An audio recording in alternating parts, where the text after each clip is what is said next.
My passion for helping others understand how autism affects adults who are late diagnosed and the difference between early intervention in childhood and adults who do not know they're autistic has been my drive.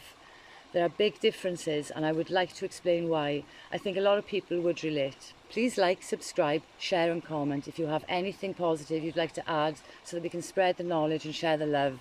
And small channels really need your support with the algorithms so that they can find the right audience and the right people, because if it's not going to the right people, there's no point in doing it. If it's going to the people who are just a 5-second attention span and they like short videos,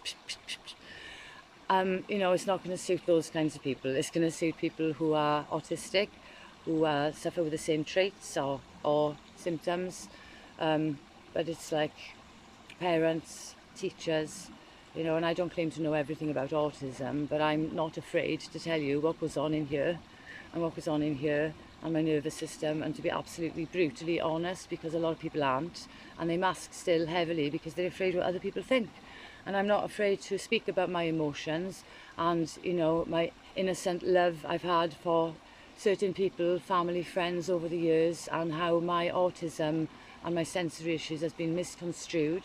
I'm not perfect. I've got my issues, you know, and I'm the first to apologise when I know I've done something wrong, or if I think I've upset somebody, and I reflect and evaluate myself and apologise. Sometimes I've apologised for things I haven't done wrong, you know, because the ego on some people is so strong that they wouldn't even think of doing that because they think it's some kind of power trip or something, or power imbalance. But you know, that's narcissistic to think that, and it's accusing me of being a narcissist by thinking that, because I think narcissists like to feed off people and I do not. I spend so much time on my own doing creative things, and I don't know one narcissist that does that.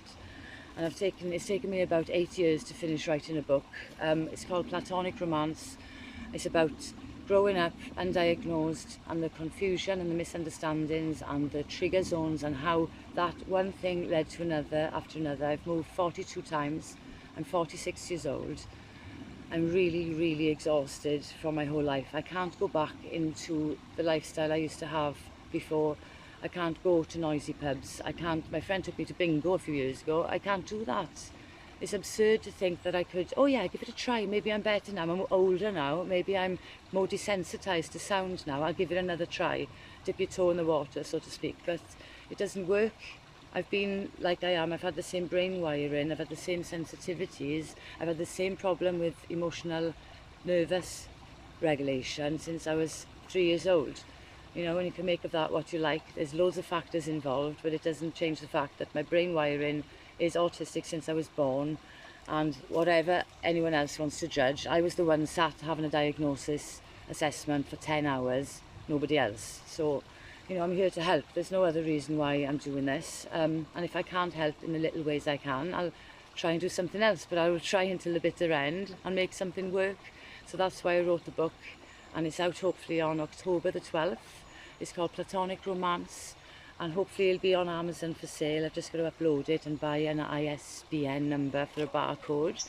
And, you know, I suffer gender confusion at school. I can't say dysphoria because that's something that a psychiatrist or doctor would diagnose. You know, and if you can't peel off all the other factors involved, like parental trauma, generational trauma, what is, you know, you can have a mental health condition like bipolar, BPD, on top of your brain wiring, autism, ADHD. You know, there's so many things. You can be a narcissist and be autistic and be bipolar.